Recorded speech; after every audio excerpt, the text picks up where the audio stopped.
Assalamualaikum warahmatullahi wabarakatuh. Perkenalkan, nama saya Muhammad Dendra Rahman, NIM saya 202411008. Akan menceritakan legenda desa Tambak Oso. Diceritakan ada pemuda yang bernama Sarip yang tinggal di Tambak Oso.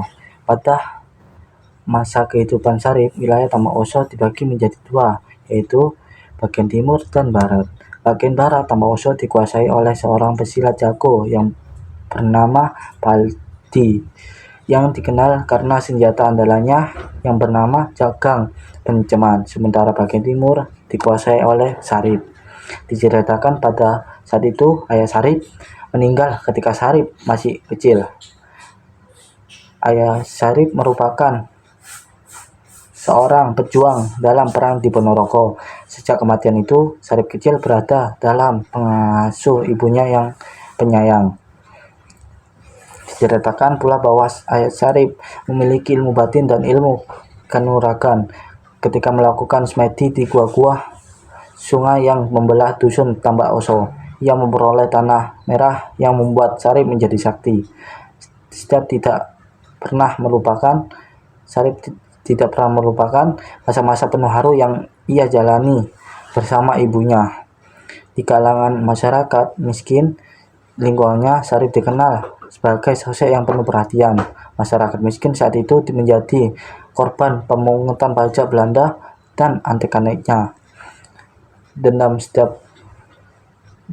Sarip pada Belanda dan para antek-anteknya diwujudkan dengan aksi pencurian harta benda mereka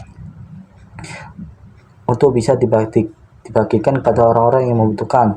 Setahun setelah Sarip pamit merantau, ibunya menyerahkan tambak warisan sang suami kepada Ridwan. Ridwan merupakan paman dari Sarip yang dipercaya ibunya.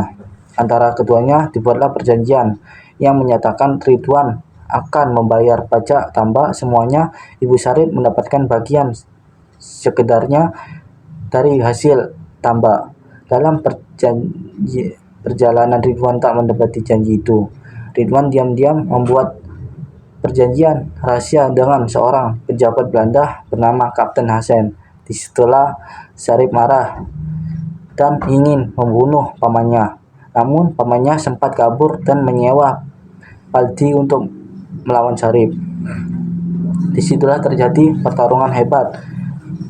Dua jagoan di Tambak Oso, Paldi yang merupakan pengawal pribadi Ridwan menumbangkan Sarip dengan senjata Jagang Penceman andalannya. Jenazah Sarip dibuang ke sungai Tambak Oso.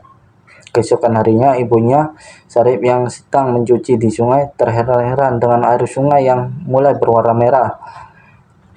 Mendapati jasa anaknya, ia sontak berkata bahwa saat itu belum tiba saatnya Sarip untuk tutup usia. Berkat ratapan ibunya, Sarip kembali hidup, mencuri dan datang kepada Paldi untuk membunuhnya, dan pada akhirnya Sarip tampil sebagai pemenang. Semuanya bingung kenapa Sarip masih hidup.